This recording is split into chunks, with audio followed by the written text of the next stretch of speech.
Alright, what's up guys? Nito here, and welcome back.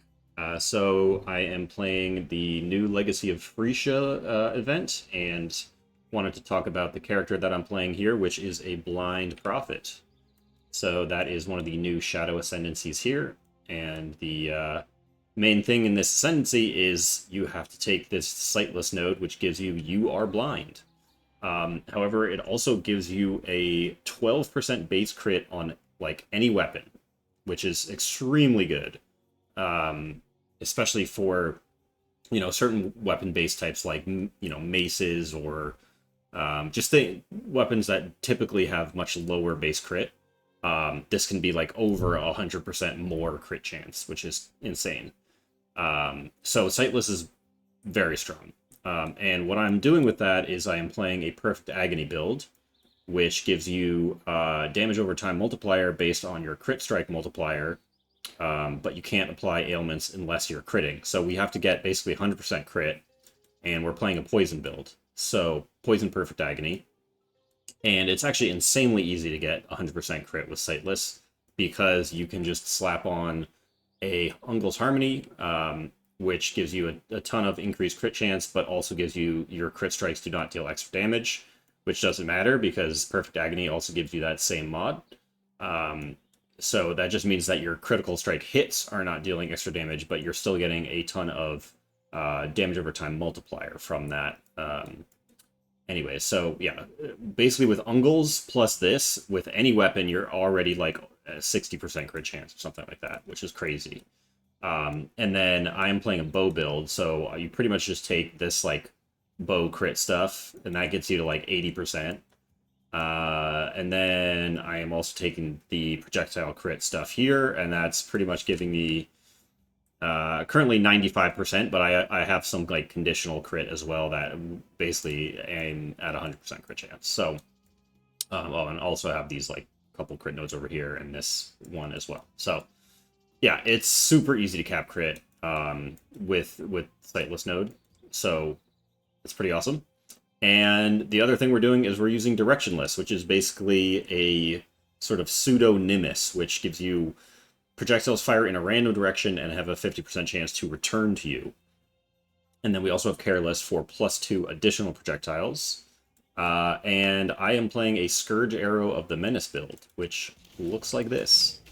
Obviously, this is with MTX on, but basically, it's an alternate version of Scourge Arrow that is not channeled, and it fires 10 arrows, and each of those 10 arrows is going to leave a spore pod on the ground, and those spore pods are then going to explode into 5 arrows each.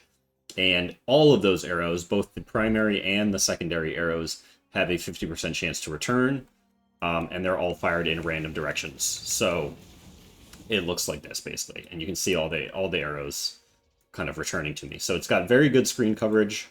The clear speed is great, and with the single target is pretty good too because all those spore pods, like all the arrows that are returning to you from all of the spore pods, can all hit the same target. So it's pretty good. And then our last Ascendancy node is Shapeless, which is giving us a 50% chance to gain Elusive on crit.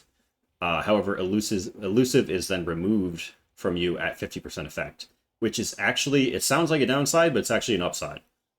Because the way Elusive works is it gives, it gets applied to you at like a certain percentage, so like 100%, and then it ticks down to 0% of the effectiveness of the Elusive. So the buff,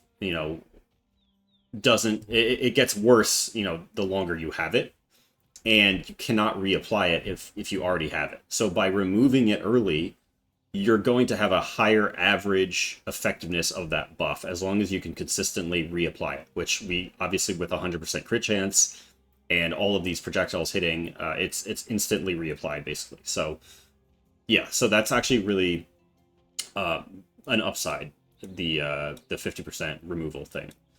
And yeah, it's just to quickly go over the tree. It's pretty straightforward, just like, chaos damage, bow stuff, damage over time. We have like 100% poison chance, so a bunch of poison chance from the tree, from this stuff, and and we can ignore all of the damage over time multiplier on the tree because we have Perfect Agony, which is going to just overwrite that anyways, because it says dot multi is equal to your crit strike multiplier. So whatever this number is, that's our dot multi, right? So currently 502%.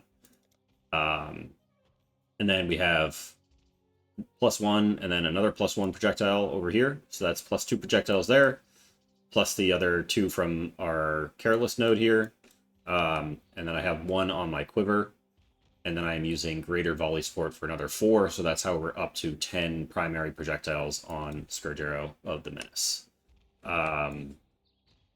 And this bow mastery is really good because it gives you a ton of flat accuracy, and that's actually enough to basically counteract the blind effect here during the campaign. So like you can kind of safely ignore the blind on you for quite a while just because of this bow mastery. But eventually you're going to want some way to completely eliminate that blind because it does also give you less evasion rating, and we are a evasion-based character. So one option is to take the blind mastery, which gives 100% chance to avoid blind. I did that for a while in the campaign, but now that I'm in maps, you can upgrade the Soul of Garricon Pantheon to get Cannot Be Blinded. So that's what I'm doing currently. So yeah, it's actually pretty easy to avoid that downside. And, you know, the rest of the tree is fairly straightforward. We do have Ghost Dance. We have faster poisons as well as enemies poisoned by you cannot deal crits. I'm using the Dendrobate chest here, which has no life on it, so we can take that life mastery. This is also giving us free chance to poison support, so that's like pseudo 6-link, but really more like a 5-link. 5.5 link, we'll call it. But yeah, that chance to poison support, though, does give you 40% poison chance, so that's where we're getting a lot of our poison chance from, as well as, you know, some stuff over here on the tree. And then we come down here for the projectile crit mastery, or the projectile mastery, but with the crit wheel. And we get that 15% more prod speed, which is really important for this build because you want enough prod speed so that all the projectiles are going to return to you, because they do spread out quite a bit. And, you know, you need to make sure they all come back to you so that you can overlap them on single targets. So we also take ballistics because of that prod speed as well. And then, you know, the rest of the tree is just like, you know, life suppression, little bit of accuracy, attack speed, mana cost reduction stuff. Pretty straightforward. Also using Darksworn Bow, which is just like a good early option for poison builds because it has 20% chance for poisons to deal 300% more damage. It also converts phys damage into chaos damage, which doesn't really matter because physical damage can also poison anyways, so that's not too big of a deal. And makes you take chaos damage instead of 25% of physical damage, which is actually pretty good as long as you have positive chaos resistance, which I am still working on. I have 5% chaos res, which technically it's a net positive, but it can be a lot more, like a lot better physical damage reduction if I get more chaos res. So working on that. And then I'm also using Immortal Flesh just for a bunch of regeneration, for recovery. I think I will eventually probably take Excess Sustenance because 15% chance to gain 200 life on hit with attacks, and we're hitting a bajillion times with attacks. So yeah, that's pretty good. The rest of the gear is just kind of life resistances, etc. A little bit spell suppress, some onslaught on boots, and yeah. Oh, and we also need to make sure that we're hitting at least 150 int and at least 300 dex for Dendrobate, which we are. So you do need to make sure your stats are balanced for that. As far as links, we just have Scourge Arrow, and it's super important to get 20% quality on that because it gives you +1 Spore Pod arrow. So they go from 4 to 5 arrows, which is then multiplied by your primary projectiles, which is 10. So it's basically giving you 10 extra projectiles. from quality. And then Withering Touch support, just because we want to be able to apply Withered really quickly. And I eventually might change that to be like a part of my Mana Forge setup. So we do have a Mana Forge, Arrows, Life Tap, Frenzy setup. But I don't think it is very consistent in applying the Withering Touch, so I have it on my main links currently. Then we have Crit Damage Multiplier, just from, because that all gets applied to damage over time multiplier. Then Greater Volley, which the random projectiles from your Ascendancy overwrites the normal volley like behavior, so they still fire randomly, but this has a smaller, less damage multiplier on it than like GMP does, so that's why we're using it. Also, it's less projectile damage, which doesn't affect poison anyways, but it does affect the hits, even though the hits aren't like most of our damage is poison though, so it doesn't really matter too much, but it's still a little bit more damage than GMP. And then Mirage Archer. So, and then aura-wise, we're just running like Malevolence, Grace, and low-level Clarity. And yeah, so I'll just do a quick map, kind of show you what it looks like. Just need a moment to catch my breath. Currently in yellow maps. Character is level 87.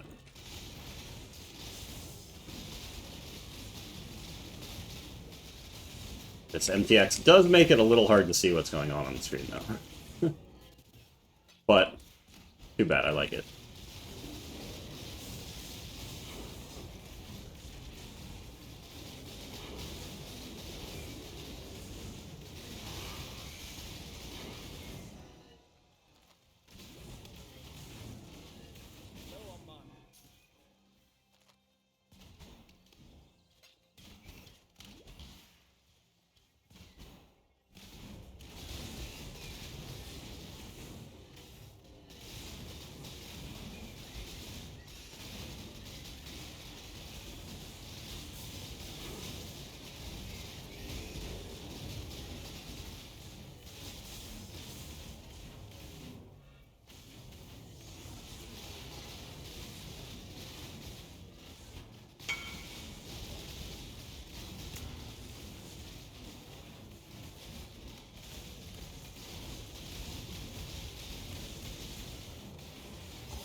But one thing about the build is that because the projectiles are all returning to you, you do want to be standing pretty close to your, the boss or whatever your main target is, because that gives a higher chance for the projectiles all returning and then, hitting the boss. Which does put you in some, sketchy positions sometimes because you're basically in melee range as a bow build, which is not ideal. But obviously, the screen coverage is good enough that you, even if something's on the other side of the screen, you can still hit it quite easily.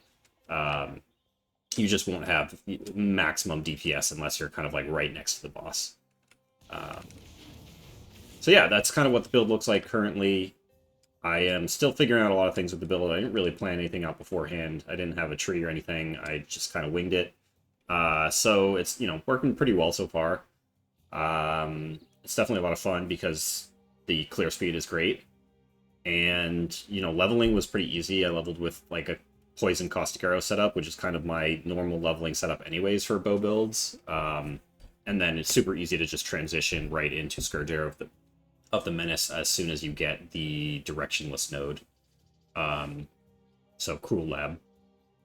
The other thing I experimented with was using mines, so you can actually use locust mines with bows, and Normally, Locust Mines are kind of awkward because they fire projectiles like back at you. Like it throws out three mines, and then they fire back towards you.